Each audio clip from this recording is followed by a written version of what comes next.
Hello everyone. Welcome to Sumit speaks. यहाँ हम बात करते हैं जियोपॉलिटिक्स, क्रिकेट और हर वो खबर जो भारत के लिए मैटर करती है। क्लियर अपडेट्स, स्मार्ट एनालिसिस, बस बिना ड्रामा के। आइए बातें अपने टॉपिक पे। तो ट्रम्प फिर से अपने क्लेम्स की वजह से न्यूज़ में है। मेरे ख्याल से ट्रम्प को लगता है कि ये रियल लाइफ नहीं बल्कि रियलिटी टीवी चल रहा है, और जियोपॉलिटिक्स एक थिएटर है जहां उनको परफॉर्म करना है, वरना लोग उनकी तरफ नहीं देखेंगे। शायद ये उनके लिए उनका बिग बॉस है। बहरहाल, अब अपने टॉपिक पे आते हैं। और हाल ही में उन्होंने कई कमेंट्स किए। ऑब्वियसली उनके कमेंट्स में हमेशा की तरह इंडिया था, और उसके साथ साथ ब्रिक्स भी। अब ट्रम्प ने कहा है कि ब्रिक्स में जो कंट्रीज है, ब्राजील, रशिया, इंडिया, चाइना और साउथ अफ्रीका, वो डॉलर पे अटैक करने का सोच रहे थे। इसका मतलब डॉलर को वर्ल्ड करेंसी से हटाने का सोच रहे थे। और क्योंकि उन्हें ब्रिक्स कंट्रीज पे टैरिफ लगाया, तो इसलिए अब वो ब्रिक्स को छोड़ना चाह रही हैं सारी कंट्रीज।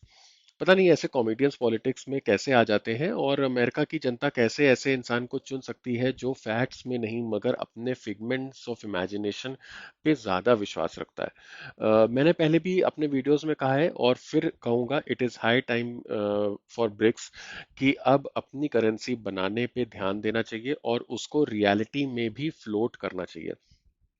दूसरी चीज, ट्रम्प ने हेडलाइंस में रहने के लिए बोली कि भारत के प्रधानमंत्री मोदी जी ने ट्रम्प को बोला है कि अब भारत रशिया से ऑयल खरीदना बंद कर देगा।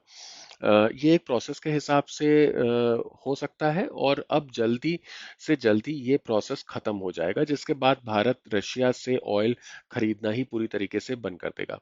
अब इसके जवाब में भारत ने बोला है कि India significant amount of oil and gas import करता है, उसके लिए वो कहीं से भी खरीदेगा, जिससे ऑयल और गैस प्राइसेस नेशनली स्टेबल रहे। इसके बाद रशियन एम्बेसडर डेनिस एल्पोव ने भी कहा कि इंडिया का डिसीजन ऑयल और गैस परचेज करने के लिए नेशनल इंटरेस्ट ड्राइव करता है, और कोई भी नहीं। इसके अलावा रशिया से ऑयल और गैस इंपोर्ट करना इंडिया की इकोनॉमी के लिए भी अच्छा है। मेरे ख्याल से ट्रम्प अब नोबेल प्राइज लेने के बजाय ईगो में थे, और वैसे ही इंडिया को झुकाने के लिए अब ईगो में है। प्रॉब्लम यह है कि इंडिया हिस्टोरिकली भी कभी भी वैसा नहीं रहा। इंडिया हमेशा से नॉन अलाइंड में विश्वास रखता है। और तो यहाँ बात सिर्फ मोदी जी के गवर्नमेंट की नहीं बल्कि भारत देश के हिस्टोरिकली फॉरेन पॉलिसी की है। मुझे नहीं लगता कि कभी इंडिया किसी का ऐसे डिक्टेशन लेगा ऑयल और गैस जैसी चीज परचेज करने के मामले में। और अगर ऐसा हुआ तो personally I will be very shocked, क्योंकि वो बहुत बड़ी खबर होगी। ये एक ही सूरत में हो सकता है कि सेम कॉस्ट पे, मतलब जो डिस्काउंट रशिया दे रहा है उसी सेम डिस्काउंट पे अगर कोई और कंट्री भी इंडिया को ऑयल और गैस बेचता है, जो मुझे अभी तो फिलहाल होता हुआ नहीं दिख रहा। इन सब से अलग एक खबर इंडिया के लिए अच्छी आ सकती है कि यूएस हो सकता है इंडिया के साथ ट्रेड डील कर ले जल्दी से जल्दी। तो आपको एक काम करता हूँ, शुरू से बताता हूँ कि US treasury secretary Scott Bessent ने अपने एक इंटरव्यू में कहा कि चाइना ने यूएस पे रेयर अर्थ मिनरल्स बेचने पे रोक लगाई है, और उनके हिसाब से अब चाइना सप्लाई चेन पे भी अटैक करेगा। इसको कहते हुए स्कॉट ने चाइना वर्सेस वर्ल्ड का टैग दे दिया। इस सिचुएशन को काउंटर करने के लिए अमेरिकन अब अपने एलाइज से मिलेंगे और सपोर्ट गैदर करने की कोशिश करेंगे।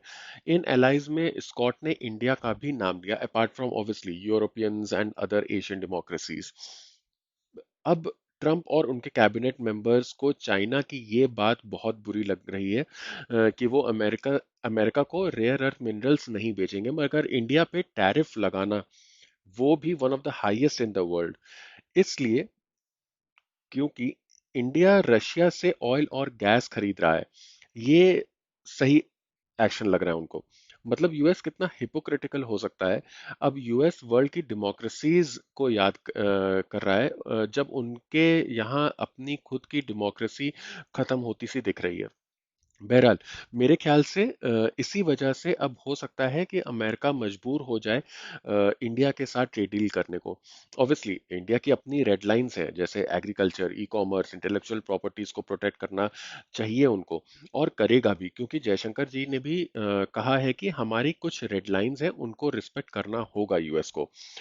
अब तो यूएस में से भी आवाजें आने लगी हैं कि यूएस के फॉर एक्चुअली हुआ ये कि यूएस के फॉर्मर एनवॉय जो ओबामा की प्रेसिडेंसी में चीफ ऑफ स्टाफ भी रहे हैं, उन्होंने अपने एक इंटरव्यू में कहा कि डोनाल्ड ट्रंप ने 40 साल की मेहनत और मेटिकुलस प्लानिंग को बेकार कर दिया, इंडिया के साथ रिलेशंस खराब करके, और सिर्फ अपने ईगो की वजह से। और एरिक जो ट्रंप के सुपुत्र हैं, उनके पास पाकिस्तान से पैसे आ रहे हैं। ईगो इसलिए क्योंकि मोदी जी ने ट्रंप को नोबेल पीस प्राइज के लिए नॉमिनेट नहीं किया, और सीज फायर में इंडिया और पाकिस्तान के बीच ट्रंप ने करवाई है, इस चीज को पब्लिकली नहीं अपनाया, ये उनका क्लेम है। सो अब आते हैं पाकिस्तान से पैसे कैसे आते हैं।